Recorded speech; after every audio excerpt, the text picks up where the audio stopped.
Esta mañana yo quiero que meditemos en algo que inquietaba mi corazón poder compartir y recordar con ustedes. Y si pudiera en algún momento darle algún título introductorio a lo que hoy quisiera compartir con ustedes, podría pensar en algo así como la recompensa de los salvos. Creo que el hablar sobre recompensas, después de que el Señor en su misericordia nos ha salvado sin que nosotros lo merezcamos, pareciera ser, como dice en inglés, to ask too much, como que fuera pedir demasiado, como que otra expresión que dicen, we're pushing our luck, como que estamos pidiendo mucho sobre eso. Porque no merecíamos ser salvos, fue por la gracia y la misericordia de Dios que Él nos salvó, por su abundante misericordia. Sin embargo, Dios en su bondad, fíjese que ha dejado en la Escritura claro que Él tiene recompensas para sus hijos. No solamente la herencia que nos va a dar de la salvación, sino aparte hay recompensas. Y es parte importante de la doctrina bíblica que tenemos que conocer y comprender. Ahora, yo quisiera preguntarle a usted que conoce la Escritura. La gran mayoría de nosotros no tendríamos ningún problema en poder, en una imagen mental, ver esto que le voy a plantear. ¿Se recuerda usted que cuando el Señor está en la cruz y fue crucificado en medio de dos malhechores, uno de ellos se arrepintió en el último instante, en el último momento, le dice, acuérdate de mí cuando vengas en tu reino? Y la respuesta del Señor fue, de cierto te digo que hoy estarás conmigo en el paraíso. Estaba dándole la salvación. Los testigos de Jehová cambian esa expresión, porque como ellos creen que el paraíso es acá, entonces le dicen, en una coma la mueven y dice, de cierto te digo, hoy, coma, que estarás conmigo en el paraíso. Pero realmente no es así. El Señor le estaba diciendo, de cierto te digo que hoy estarás conmigo en el paraíso. Es decir, que fue una transición inmediata de salvación. En base a eso, creo que la gran mayoría podemos establecer y decir categóricamente de que ese ladrón fue salvo. Ya no era ladrón, era ex ladrón. No solamente estaba pagando su condena aquí, sino aparte encontró la misericordia de Dios. Y lo vamos a ver allá arriba. Yo creo que es uno de los personajes que todos vamos a preguntar, ¿dónde está el ex, verdad? Para ver qué salvada, ¿verdad? Es cuando se fue de la que me salvé, ¿no? En el último instante, arrebatado como por último momento de eso. Y yo creo, no sé si usted cree que ese ladrón o ex ladrón fue salvo. Fue tan salvo como Pablo. Fue tan salvo como Esteban. Pero yo le pregunto, ¿será que Dios va a recompensar a ese ladrón o ese ex ladrón como va a recompensar a Esteban o como va a recompensar a Pablo? ¿Cuántos dicen Dios les va a dar a todos por igual porque así es Dios? ¿O será que Dios tiene una recompensa muy particular y muy especial, por ejemplo, para Esteban, que viene siendo el primer mártir que se ve en el libro de los Hechos? O por ejemplo para el apóstol Pablo, que como veíamos el día miércoles, 5 veces lo habían azotado los judíos porque realmente no lo querían. ¿Será que es la misma recompensa para Esteban, para Pedro, para Tomás, para aquellos hombres que sirvieron con todo su corazón y con esa perseverancia como para ese ladrón en la cruz? Yo creo que no. Yo creo que va a haber un nivel distinto. Y es lo que quisiera que usted y yo comprendiéramos y no nos olvidáramos de eso. Para que no nos desanimemos ni nos cansemos de poder actuar y hacer el bien en medio de una generación que busca sus propios intereses, una generación que lo único que el diablo quiere que veamos es la satisfacción inmediata y no podamos tener la visión de la eternidad. No quiero entrar en el aspecto sobre que si la salvación se pierde o no se pierde, porque ese es un debate que ha venido ya desde siglos, tiene de estar debatiéndose, si se pierde o no se pierde. hay dos líneas de pensamiento que se conocen como los calvinistas y los arminianos. Vienen desde el año 1500, por ahí comenzaron esas dos diferentes escuelas de pensamiento teológico. Los calvinistas aseguran y dicen que la salvación no se pierde. Los arminianos dicen que sí se puede perder. Y hay diferentes, aparte de eso, hay diferentes ramificaciones. Entre los arminianos hay quienes dicen no se pierde si uno ya es nacido de nuevo, pero mientras está en ese proceso puede que se pierda. Es decir, es un debate que no ha llegado a una clarificación y no pretendo hoy poder aclararlo. Eso es una situación que está todavía en un, diría yo, constante debate. No quiero entrar en esto, sin embargo, sí quiero entrar en la realidad de que la Biblia marca claramente, como digo, categóricamente, que hay recompensas para los que son salvos. Es decir, si alguien no se va a perder o su salvación está asegurada en Dios, eso no quiere decir, hermano, de que Dios va a recompensar a todos por igual. Ahora, quiero llevarlo en la Escritura y quiero exponer la Escritura. De hecho, fíjese que el día de ayer tuve una experiencia muy particular porque he llegado a comprender que el poder que tiene la Biblia es un poder que ninguna otra motivación humana tiene. La Biblia, como dijo Napoleón, si no me equivoco al citar esto, Napoleón, el conquistador, el francés, ¿verdad?, que fue derrotado al final en Waterloo. Napoleón dijo, la Biblia es un ser viviente capaz de conquistar a todo lo que está enfrente de ella. La palabra de Dios, como dice el libro de Hebreos, es viva, es eficaz. Sus palabras son espíritu y son vida. Es decir, que cuando nosotros transmitimos la palabra de Dios, exponemos lo que la palabra de Dios dice, y no solamente agarro un pedacito del versículo y comienzo a contar mis experiencias y mis puntos de vista, sino que transmito lo que la palabra de Dios dice, lo que el texto dice, y que al transmitir el texto confiando que el Espíritu va a hacer que ese texto imparta vida en nuestras vidas, cada uno de nosotros, es algo que no tiene ninguna comparación. La palabra de Dios puede hacer cosas maravillosas en nuestra vida, hermano. Es poderosa para hacerlo. Y al exponerle sobre lo que la palabra de Dios dice, espero en mi corazón que usted y yo podamos salir a lo menos con el pensamiento de que es una seguridad que Dios ofrece recompensas, aparte de la salvación, ofrece recompensas para todos aquellos que Él ha llamado a su evangelio. ¿Cuántos dicen amén a eso? A ver, levante su mano y dígale, Señor, amén. Yo creo que a todos nos gustan las recompensas. A todos, hermano. A todos nos gustan los regalos. Por sencillo que sea, por más que cuando son inesperados, ¿verdad? Como que gustan más. Porque, por ejemplo, haga de cuenta que, y lamentablemente, pues hoy, ¿verdad? En estas festividades que se dan y para aquellos que celebran la festividad de la Navidad, que no quiero entrar en detalle, pero lo único que le quiero decir es Jesús no nació el 25 de diciembre. Entonces, ¿por qué celebrar el 25 de diciembre? ¿Verdad? Si no nació ahí. Y la palabra de Dios nunca nos ha amonestado a que lo hagamos. Pero bueno, quien lo quiera hacer, hermano, con otro objetivo, mi deseo y mi propósito ha sido enseñar, que el Espíritu Santo pues vaya trabajando en cada uno para que tengan las convicciones precisas de qué es lo que se vaya a hacer. Pero lo que le quiero decir es, haga de cuenta que a un niño está esperando que entre los personajes ficticios, y espero que alguno se vaya a ofender conmigo ahí, ¿verdad?, de la invención de Santa Claus,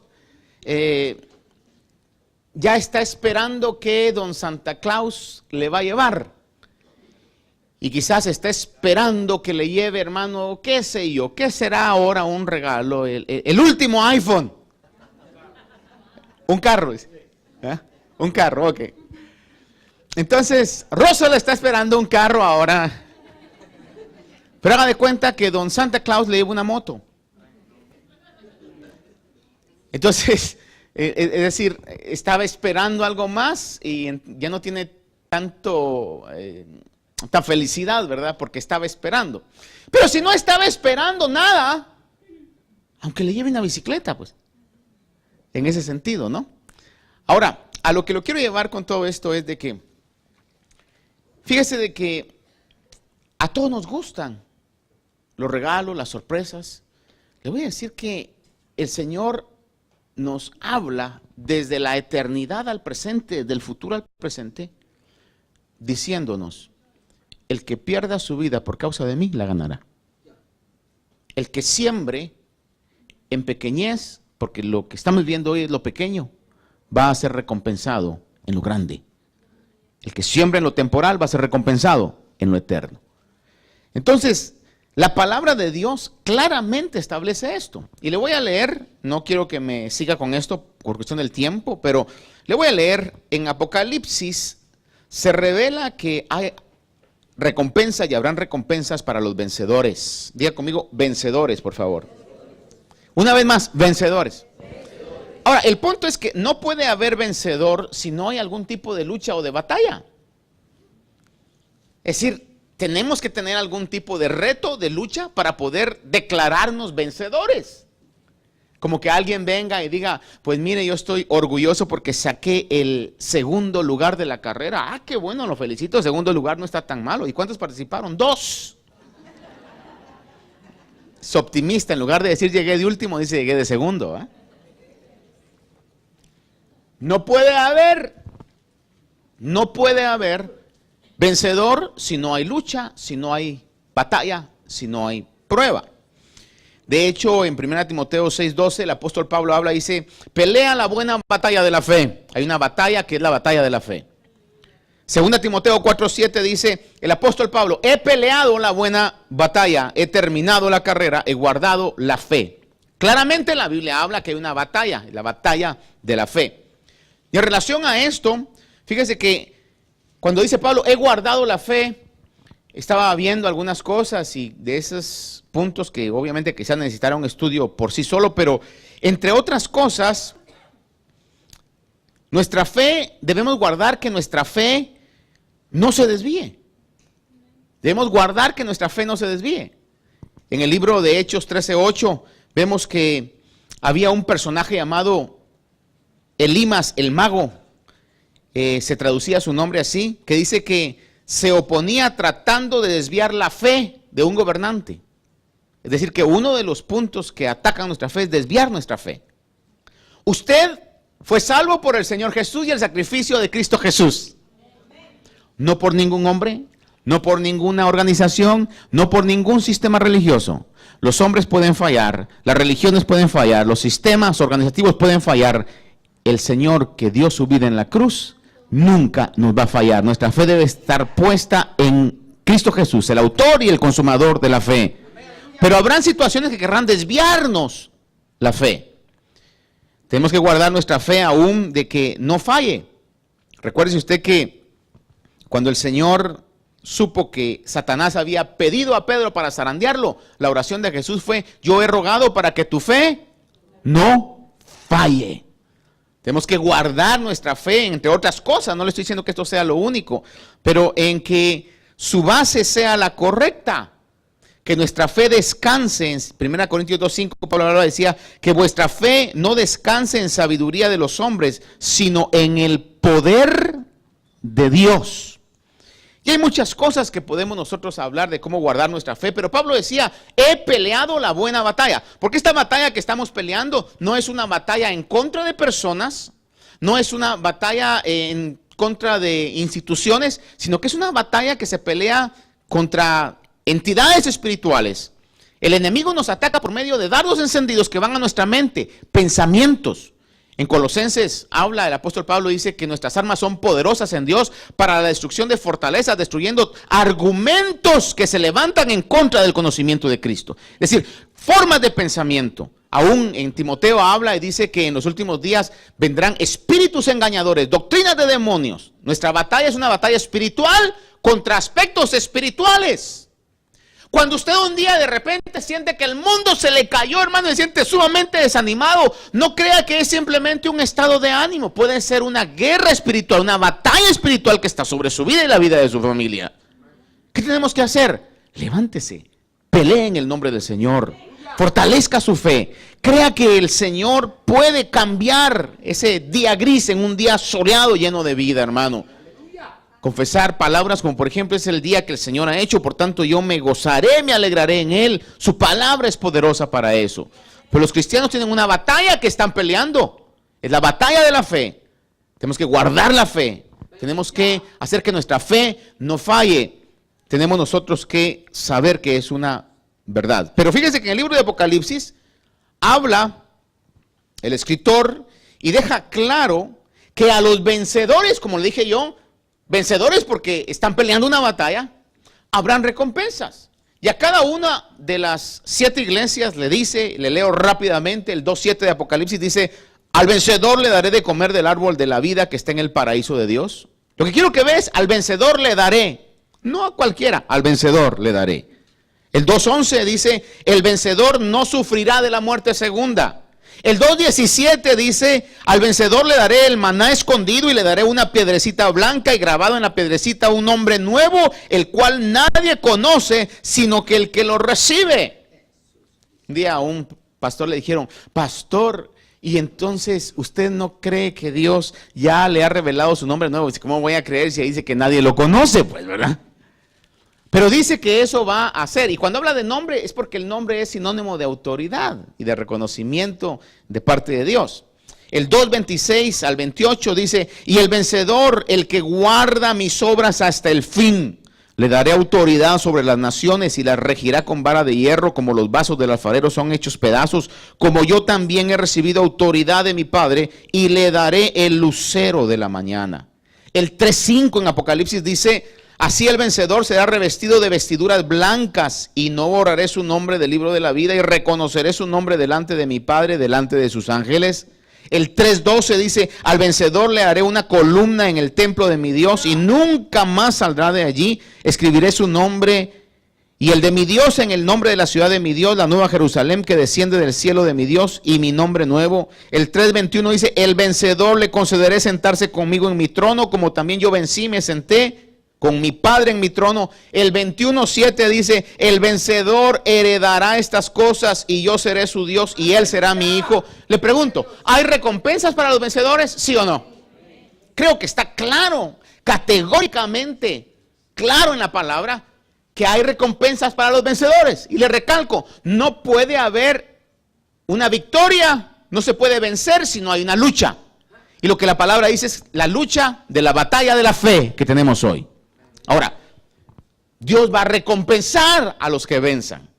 Ahora, esto no solamente lo dice en Apocalipsis, hay otros pasajes y por eso al exponerle esto, es mi intención que Dios escriba esto en nuestra mente y en nuestro corazón. Otros pasajes que en la Biblia hablan acerca de las recompensas. Por ejemplo, cuando está el Señor hablando en el sermón de las bienaventuranzas, el sermón del monte o las bienaventuranzas, recuerde usted, habla acerca de bienaventurados los que lloran, bienaventurados los misericordiosos, bienaventurados los que tienen hambre y sed de justicia, y todas las bienaventuranzas que está el Señor diciendo en esto. En Mateo 5:12 dice, regocijaos y alegraos, porque vuestra recompensa en los cielos es grande, porque así persiguieron a los profetas que fueron antes de vosotros. Vea eso. Regocijaos y alegraos, porque vuestra recompensa en los cielos es grande. Mire, yo podría pensar que quizás alguno al poder recibir esa palabra de labios de Jesús, muchos quizás dijeron, pues amén, gloria a Dios, y ojalá sea esa la reacción en nuestra vida. Pero quizás hubo más de alguno que de haber dicho, cuando yo, vuestra recompensa de haber dicho, yes, pero cuando yo en los cielos dijo, ah. Porque a veces como que miramos muy lejos, pero le aseguro algo, cuando estemos allá, vamos a darnos cuenta que no fue ni antes ni después, sino en el momento preciso que Dios cumplió lo que tenía que cumplir, pero que lo va a cumplir, lo va a cumplir. Y nuestra recompensa dice que está en los cielos, y no dice que es cualquier recompensa, es una recompensa grande. Recalca esto en Lucas 6:23, dice, alegraos en ese día y saltad de gozo, porque he aquí vuestra recompensa es grande en el cielo. Recompensa grande. Repita conmigo, gran recompensa. Recompensa grande en los cielos. Y para que Jesús que conoce todas las cosas, que no lo asombra la grandeza de este mundo. Vaya conmigo a un viaje mental y recuerde cuando el Señor está paseando con sus discípulos y los discípulos le muestran el templo y le dicen, mira qué hermoso templo. ¿Usted cree que Jesús se asombró del templo? Ay, qué de veras, ¿verdad? Qué tremendos son ustedes para edificar. ¡Wow! ¡Qué obra de arquitectura más maravillosa! De veras, qué privilegio el mío de caminar aquí. Mira, si lo que hacía maravilloso el templo de Herodes era la persona de Jesús que caminó ahí, hermano. Y dijo, he aquí os digo que no quedará piedra sobre piedra. Él no se asombraba. Y para que él diga, grande es vuestra recompensa, prepárese, porque grande va a ser nuestra recompensa en los cielos. No lo digo yo, lo dice la eterna, infalible y segura palabra de Dios. Lucas 35:36 dice, antes bien, amad a vuestros enemigos y haced bien, y prestad no esperando nada a cambio, y vuestra recompensa será grande, y seréis hijos del Altísimo, porque Él es bondadoso para con los ingratos y perversos. Sed misericordiosos, así como vuestro Padre es misericordioso. Uno de los retos que nosotros tenemos como iglesia en este tiempo final es poder parecernos a nuestro Padre. No importa qué tantas veces, y mire que me estoy poniendo la daga yo mismo y hasta en la llaga quizás. No importa cuántas veces a usted y a mí nos puedan fallar, no deje de actuar con bondad y con misericordia. You are better than that. Su naturaleza no es pagar mal por mal. Podrán haber sido sus abuelos, sus antepasados, pero si alguno está en Cristo, dice la palabra del Señor, nueva criatura es. Las cosas viejas pasaron, he aquí, todas son hechas nuevas. No con esto le digo que nosotros ignoremos y no seamos sabios en poder tomar sabias decisiones. Pero no llene su corazón de amargura, no llene su corazón de odio y no permita que por lo que otros quizá le han hecho en el pasado, otras personas vayan a sufrir las consecuencias y usted haga realidad aquel dicho que dice que no andamos viendo quién nos la debe, sino quién nos la paga. Hermano, todavía nuestra vida, la vida de cada uno de nosotros, está diseñada para que sea de bendición, de edificación, de inspiración, de motivación para muchos otros. Así que quitémonos la careta de amargura, quitémonos la memoria, olvidando lo que queda atrás. Pongamos nuestra mirada en lo que está enfrente, hermano, y sepamos que Dios desea y hasta cierto punto nos demanda que nos parezcamos a Él. ¿Por qué, pastor, si es difícil? Déjeme decir algo. Grande es su recompensa.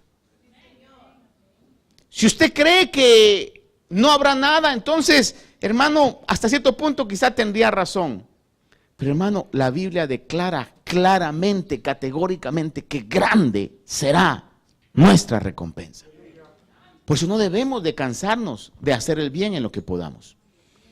Grande es la recompensa. Mateo 10:42, un versículo que vale la pena decirlo. Dice, y cualquiera que como discípulo dé de beber, aunque solo sea un vaso de agua fría. Vea eso.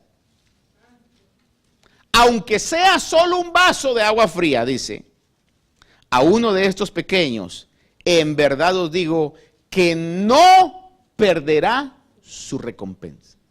Mire, en el cielo no se impresionan de que el Quicken y sistemas de contabilidad súper exactos, hermano. Mire, allá tienen contabilizado hasta los vasos de agua fría que hemos dado, hermano.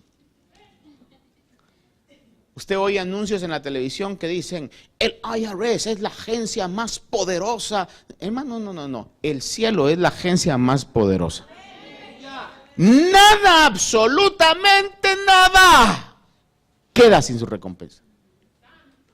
con decirle que el Señor claramente dijo, y le recuerdo lo que el Señor le dijo a Pedro: de toda palabra vana daréis cuenta. Ese sería un muy buen verso que lo escribiéramos en algún lugar en nuestra vida. Es decir, tengo que cuidar lo que digo, porque de toda palabra vana yo voy a dar cuenta. Más de aquellas cosas que nosotros hablamos antes de pensar, ¿verdad? Por ejemplo, fíjese que nos pasa mucho, y voy a decir esto y ojalá no me vaya a meter en problemas en esto. Pero por ejemplo, a veces creemos que ciertas personas son enojadas por la manera en que se miran. Usted se sorprenderá, ¿no?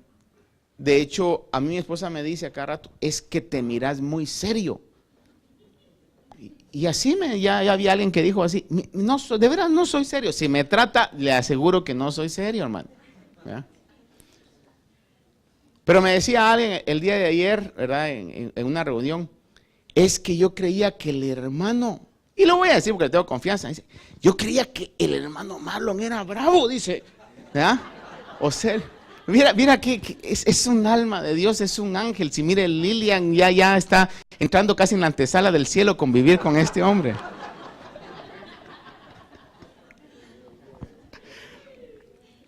Pero a veces, ¿verdad que cometemos esa imprudencia y decimos de tal persona: ay, no le hable porque es un creído. Ay, no le hable porque es enojado. Ay, no le hable porque mire. Y a veces, hermano, esas son palabras y expresiones vanas. Y le digo algo, y de eso daremos cuenta. Esto es serio, hermano. Yo sé que las recompensas nos gustan, pero por otro lado también la contabilidad del cielo es difícil. ¿Qué hallaré ni qué hallaré, hermano? Es una contabilidad donde un vaso de agua, de toda palabra vana, dice que daremos cuenta. Dice la Escritura en 1 Corintios capítulo 9, versículo 17 y 18. Espero que a usted no le aburra escuchar la palabra de Dios. Porque si viene a esta iglesia va a escuchar la palabra de Dios, quizás menos de mí, más de la palabra de Dios en este tiempo. 1 Corintios 9, 17 y 18 dice: el apóstol Pablo, que estaba predicando, llega a una conclusión en su predicación y dice: porque si hago esto voluntariamente, es decir, predicar voluntariamente, vea esto, voluntariamente, si predico voluntariamente, dice, tengo recompensa. Vea eso. Y bien, esa frase es importante. Pero si lo hago en contra de mi voluntad, un encargo se me ha confiado. ¿Cuál es entonces mi recompensa? Que al predicar el evangelio pueda hacerlo gratuitamente sin hacer pleno uso de mi derecho del evangelio. Básicamente lo que Pablo estaba diciendo ahí era porque él en ese momento, cuando está predicando esto, estaba automanteniéndose. Él no estaba haciendo carga a la iglesia. ¿Sabe usted que la Biblia revela de que el apóstol Pablo tenía una profesión de hacer tiendas?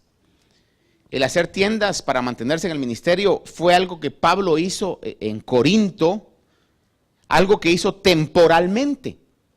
No todo el ministerio Pablo se automantuvo. Eso es algo que muchos no entienden porque ignoran el estudio de la palabra. Hay momentos en que aquellos que reciben un ministerio tienen que costearse todo hasta que llega un momento en que ya no se puede hacer las dos cosas bien. Y es lo que pasaba con Pablo. Más adelante podemos ver, por ejemplo, hay pasajes, 2 Corintios 11, 19, dice: y cuando estaba con vosotros y tuve necesidad, a nadie fui carga, porque cuando los hermanos llegaron de Macedonia, suplieron plenamente mi necesidad, y en todo me guardé y me guardaré para no seros carga. Es decir, que suplieron la necesidad los hermanos que enviaron para las necesidades de Pablo, que llegaron de Macedonia. En Filipenses 4, del 15 al 17 dice: y vosotros mismos también sabéis, filipenses, que al comienzo de la predicación del evangelio, después que partí de Macedonia, ninguna iglesia compartió conmigo en cuestión de dar y recibir, sino vosotros solos, porque aún a Tesalónica enviasteis dádivas más de una vez para mis necesidades. Y añade y dice: no es que busque la dádiva en sí, sino que busco fruto que aumente en vuestra cuenta. Y le marco esto por dos razones. Por la razón de que algunos tienen el concepto de que toda la vida Pablo hizo eso, no fue algo temporal. Luego suplieron las necesidades los mismos hermanos para la predicación del evangelio. Pero cada vez que suplieron las necesidades, Pablo marca y le dice, no es que yo busque dádiva, sino que busco fruto que aumente en vuestra cuenta. ¿Qué está hablando ahí? Que sean recompensados. Porque en el evangelio el Señor ofrece esas recompensas. Dios recompensará a su iglesia en lo que se conoce como el tribunal de Cristo. Usted sabe de que ese tribunal de Cristo, la Biblia revela que es algo, cuando la iglesia sea arrebatada, no va a ir al tribunal del gran trono blanco, al juicio final, sino que va a ir al tribunal de Cristo, que es un tribunal de recompensas, no es un tribunal de juicio, porque los que sean y lleguen a ese tribunal ya son salvos. Y lo que vamos a recibir van a ser recompensas. Ahí no va a ser de que te vas al infierno, te vas al cielo, sino que va a ser, te voy a recompensar. Va a ser un tribunal de recompensas. 2 Corintios 5:10 dice, porque todos nosotros debemos comparecer ante el tribunal de Cristo, para que cada uno sea recompensado por sus hechos estando en el cuerpo, de acuerdo con lo que hizo, sea bueno o sea malo. Ahora, ve en este caso, ahí está hablando Pablo acerca de los creyentes. Una cosa que quiero marcarle es, no dice que seremos recompensados por lo que creímos nada más, sino que seremos recompensados por lo que hicimos. No dice que seremos recompensados por lo que pensamos o por lo que hablamos, sino dice que seremos recompensados por lo que hicimos. Porque, hermanos, a veces todos nosotros cometemos ese error. Hablar es a veces muy fácil. Y por eso es que salen dichos como el que, dicho que dice que nadie puede entender a alguien hasta que no está en sus zapatos. ¿Verdad? Hasta que estamos realmente en la posición que esta persona está, podemos realmente dar un juicio, aunque no nos corresponde, pero podríamos tener un juicio de lo que realmente esa persona está pasando en ese momento. Ahora, dice que seremos recompensados por nuestros hechos o nuestras obras, porque la fe que no tenga obras es una fe muerta. Mateo 16:27 dice, esta verdad la recalca, dice, porque el Hijo del Hombre ha de venir en gloria o en la gloria de su Padre con sus ángeles, y entonces recompensará a cada uno según su conducta. Es decir, lo que el Señor va a recompensar son las obras que nosotros hagamos, no simplemente las ideas mentales que tengamos. Yo puedo pensar muy bonito, pero puedo vivir muy feo, hermano. Es más, quizá puedo hablar muy lindo, puedo comportarme terriblemente. Las recompensas que Dios nos dará, aunque recalco, no las merecemos, pero Él nos las quiere dar. Fíjese que hablan acerca de la justicia de Dios. Un día de estos creo que ponía algo yo en una de las páginas del Facebook, ahí donde se me hizo algo muy importante que lo sepamos. Dice, muchas veces el argumento del que no es creyente, que no tiene la revelación de Dios, dice, y si Dios fuera bueno, ¿por qué hizo el infierno? Porque es bueno, hizo el infierno, porque tiene que castigar la maldad. Dejaría de ser bueno si no castigara la maldad. Las recompensas darán evidencia de la justicia de Dios. Hebreos 6:10 dice, porque Dios no es injusto como para olvidarse de vuestra obra y del amor que habéis mostrado hacia su nombre, habiendo servido y sirviendo a los santos. Dios no se olvida, hermano. Cada cosa que se haya hecho, Dios la pone en su libro. De hecho, dice que en el trono blanco se van a abrir los libros, hermano. Es decir, que hay varios libros donde se está llevando un récord. Uno de ellos quizás que van a sacar en el tribunal de Cristo para ver qué tanta recompensa nosotros tenemos. Un pensamiento aquí que debo decirles que la recompensa también marcan la verdad de la ley de la siembra y la cosecha. El apóstol Pablo lo dijo en Gálatas. No os engañéis, Dios no puede ser burlado. Todo lo que el hombre sembrare, eso también segará. Las recompensas evidenciarán que nuestro trabajo no ha sido en vano. 1 Corintios 15:58 dice: por tanto, mis amados hermanos, estad firmes, constantes, abundando siempre en la obra del Señor. ¿Qué querrá decir eso de abundando siempre en la obra del Señor? Disposición para servir, disposición para que seamos tomados en cuenta, disposición para hacer, disposición para adorar, disposición para dar, disposición, abundando siempre en lo que es la obra del Señor, de acuerdo a mi deseo. De acuerdo a mi posibilidad, decirle Señor, como le decía el día viernes, hermano, la palabra Señor en el Nuevo Testamento aparece muchas más veces que la palabra Salvador. Si no me equivoco, la palabra Salvador aparece menos de 50 veces, la palabra Señor aparece más de 400 veces. ¿Qué es lo que nos está diciendo esa estadística? Que Él es Señor por sobre todas las cosas. Y si Él es Señor, hermano, dice, ¿por qué me llamáis Señor, Señor, si no hacéis lo que yo os digo? Espero en el nombre del Señor que esta iglesia, hermano, en el transcurso de los días y en este nuevo año que viene y que Dios nos permite vivir, sea renovado nuestro espíritu de adoración, sea renovado nuestro espíritu de servicio, sea renovada nuestra devoción. Podamos decirle, Señor, aquí estoy, Señor, una vez más me presento. Por eso le digo, venga a la vigilia, hermano, y dígale, Señor, termino este año. Si te di 50% de mi devoción, de mi servicio, perdóname, pero hoy, Señor, quiero darte lo mejor. Quiero que se duplique en mi vida. Le voy a decir algo, hermano. Cuando sembramos en el reino de Dios, nuestra vida, jamás nos vamos a arrepentir. Eso se lo puedo garantizar. Jamás nos vamos a arrepentir. Ni en esta vida. Y cuando lleguemos a la eternidad, va a ser la decisión que vamos a celebrar más en nuestra vida. El haberle dicho al Señor, tú eres mi Señor. Ahora, alguien puede decir en algún momento, bueno, pero pastor, que la Biblia no dice de que somos coherederos juntamente con Cristo. Yo creo eso y por fe yo soy coheredero, así que yo ya eché mano de la vida eterna y yo soy coheredero. Déjeme llevarlo a una consideración. De hecho, Romanos 8:17 dice: y si hijos también herederos, es una verdad que no podemos negar, herederos de Dios y coherederos con Cristo, y añade, si en verdad padecemos con Él, a fin de que también seamos glorificados con Él. Ponen una cláusula. Dice, para ser heredero con Cristo hay que padecer con Él. No hay que negar la fe. El Señor dice que el que lo reconozca delante de los hombres, ¿qué es lo que va a pasar? Él lo va a reconocer delante de los ángeles. Pero quien lo niegue, ¿qué es lo que va a pasar? Él también lo va a negar.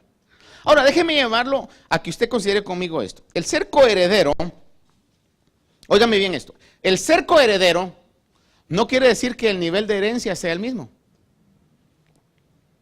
El ser coheredero no quiere decir que el nivel de herencia sea el mismo. Una de las cosas que más conflicto traen en las familias es a veces la división de herencias. Yo personalmente, gracias a Dios, no tengo ese conflicto, hermano. De veras se lo digo con todo mi corazón. ¿Ya? Si mis padres han dejado algo ahí, que se arreglen ellos y que me den lo que quieran. Si es que si no, pues no hay problema. ¿Ya? Y quizás por esa razón, una de las cosas que aún los abogados recomiendan es poder heredar en vida. Porque si alguien se va, entonces comienzan, y yo sé que eso no es ajeno a muchos de nosotros, los pleitos familiares. Comienzan y dicen, ay no, mira que en tal lugar a mí mi papá me dijo que ese terreno era mío. Ah, no, pero a mí mi mamá me dijo que él le dijo que me lo había dejado a mí y entonces comienzan ese tipo de situación. Pero aún aquellos que heredan en vida, le voy a decir algo, en algunos momentos la distribución de la herencia no es la misma. Es una realidad. De hecho, cuando vemos en la parábola del hijo pródigo, que a mi punto de vista, y comparto esto con alguien que lo decía de esta manera, no debería ser la parábola del hijo pródigo, sino del Padre misericordioso. Hermano, dice que el hijo el menor de ellos, en Lucas 15:12, el menor de ellos le dijo al padre, Padre, dame la parte de mi herencia que me corresponde. Vea eso, la herencia que me corresponde. Y usted sabe la historia del hijo pródigo, ¿verdad? Pero, ¿se recuerda usted aquella escena que se relata en Mateo 20, del 20 al 23? Se la leo. Que dice que se acercó la madre de los hijos de Zebedeo con sus hijos y postrándose ante Jesús, ante él y pidiéndole algo, nada quería pedirle. Allá en mi pueblo decimos cuando alguien pide mucho así, ¿verdad? Que está pidiendo, está exagerando, como dicen aquí en inglés, is pushing his luck, ¿verdad? Cuando alguien está pidiendo más, le contestan, le dicen, ¿no quieres pollo? Esta señora, hermano, merecía que el Señor le dijera, señora, y no quiere pollo. Dice que se postra, y quizás debo de aclarar, porque en aquel tiempo, sino ahora el pollo es muy barato, a lo menos aquí. Pero si algunas personas vienen del tiempo que yo vengo y de la circunstancia donde yo vengo, el pollo era más caro que la carne. Entonces comer pollo era un lujo. Usted le dice eso a sus hijos hoy y le dicen que qué, pero en aquel tiempo así era. Por eso es que surgió ese punto, ¿va? No querés pollo, ¿verdad? En ese caso. Ahora quizá podríamos decir, no querés comida orgánica, ¿va? Porque eso es ahora lo lujoso. Anyway, viene la señora y entonces se postra y le dice, maestro, quiero pedirte algo. Dice, como a veces me dicen a mí, un favorcito le quiero pedir. Y digo yo, alístate, Martín, porque viene algo fuerte ahí, ¿verdad? Y entonces le dice, se postra ante él y pidiéndole algo, y él le dijo, ¿qué deseas? Ella le dijo, mire nada más, después de postrarse, no le pidió, le estaba demandando casi. ¿Sí? Ordena que en tu reino estos dos hijos míos se sienten el uno a tu derecha, hasta risa me da, hermano, porque de plano, ¿verdad? Se siente uno a tu derecha y el otro a tu izquierda. Pero respondiendo Jesús le dijo, ahí donde yo veo el nivel, yo creo que Jesús era una persona sumamente, como dice en inglés, approachable. No era alguien como los ministros modernos ahora que andan con guardaespaldas, iba a decir andamos, pero Dios reprenda al diablo, ¿verdad? Andan con guardaespaldas y toda la cosa, hermano, y cuidado, toca al ungido de Dios. Yo creo que Jesús era alguien que era bien approachable, hermano, ¿verdad? En ese sentido. Se podía la gente acercar, aún los niños podían llegar, que reprendió a los discípulos, ¡déjenlos! Que se les quite ahorita la mentalidad de SWAT que ustedes tienen y de Secret Service, ¿verdad? Déjenlos, que Dios los pueda tocar, que los bendiga, ¿verdad? De hecho, le voy a decir algo, hermano, y comparto esto con hombres de Dios. A mí me gusta ver a sus hijos que anden disfrutando la iglesia. Voy a decir esto y quizá me voy a meter en problemas, ¿verdad? Pero es mi opinión. Me gusta que corran en la iglesia. Es más, cuando vienen aquí, porque dicen que se suben acá, hermano, algunos de ellos, por ejemplo, me quitan el micrófono, ¿verdad? Y que se sientan ya, quizás son los que van a seguir, no sé. Pero que se sientan que esta es su casa, hermanos. Que se sientan que esta es su casa. Porque es su casa. O esta es la iglesia del hermano Martín, el hermano de Anet. Esta es nuestra iglesia, es nuestra casa, hermano. Es la iglesia de sus hijos. Que se puedan sentir así, ¿verdad? Y en ese sentido, hermano, Jesús era tan approachable en ese caso que viene, hermano, y dejaba que los niños se acercaran, hermano, que los bendijera. Y cuando en ese nivel, hermano, pero cuando era el punto de poner una división, la ponía de la manera categórica, con amabilidad, como yo siempre he dicho, para decir no tiene que gritar. Después de la otra persona está gritando, usted, no, significa no. O sí, significa sí. Y en este caso viene el Señor y le responde a esta mujer y le dice a la mujer, no sabéis, en otras palabras, señora querida, usted es una persona ignorante. No sabe lo que está pidiendo. Podéis beber la copa que yo voy a beber, y ahí estaba el Señor hablando del sufrimiento que iba a pasar. Y ellos le dijeron, podemos. Y él les dijo, mi copa ciertamente beberéis. Porque se sabe que en el récord histórico, en este caso Juan y Jacobo también padecieron una muerte sangrienta. La copa que el Señor padeció. ¿Por qué, pastor, dice la copa? ¿Qué es lo que el Señor estaba diciendo en el Getsemaní? Cuando estaba orando. Señor, si es necesario que pase de mí esta copa, que pase. Se estaba refiriendo al sufrimiento. Y Él les dijo ahí, no, ustedes también van a padecer, los van a martirizar también. No tengan pena, van a poder compartir de esa copa. Ciertamente beberéis, pero sentarse a mi derecha y a mi izquierda no es mío el concederlo, sino es para quienes ha sido preparado por mi Padre. Entonces sepa usted de que van a haber quienes en algún tipo de evento o alguna posición van a estar uno a la derecha y otro a la izquierda. Ojalá sea usted el que esté a la izquierda y sea yo el que esté en la derecha. Y el Señor me va a decir hoy, Martín, no sabes lo que pides. Pero si eso me va a motivar a que pueda cuidar mis acciones, mis palabras, amén. Hermanos, lo que le quiero decir, hay recompensa. ¿O acaso usted no le dice a sus hijos en algún momento, mira, si te portas bien, si sacas buenas calificaciones, te voy a dar lo que pedís? ¿O usted es uno de esos padres consentidores que le da todo lo que sus hijos le piden? Se porten como se porten, estudien como estudien. ¿Ah? Ay, es que se parece tanto a mí, ¿verdad? Que tenga cuidado, porque ni Dios es así, ni Dios es así. Y entonces dice que será para quienes Él ha preparado. Entonces van a haber niveles de recompensa. Y déjeme llevarlo rápidamente a otro versículo aquí para que usted lo vea. Miren, no le voy a seguir dando porque creo que he llegado al cometido. Pero déjeme leerle Apocalipsis 22, del 10 al 13. Dice, también me dijo, no selles las palabras de la profecía de este libro, porque el tiempo está cerca. Que el injusto siga haciendo injusticias, que el impuro siga siendo impuro, que el justo siga practicando la justicia y que el que es santo siga guardándose santo. Le pregunto, ¿eso es fácil? El que me diga, it's a piece of cake, pastor, esto es facilísimo. Saber qué clase de santidad es la que usted está persiguiendo. Pero haciendo obras de justicia, manteniéndose puro, es una constante batalla, hermano. Creer en lo que no se ve, creer en lo que se espera. No desviarse de la fe.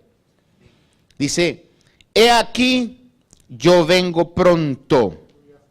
Y vea lo que dice, y mi recompensa está conmigo para recompensar a cada uno. ¿Cómo dice? Mi recompensa está conmigo para recompensar a cada uno según sea su obra.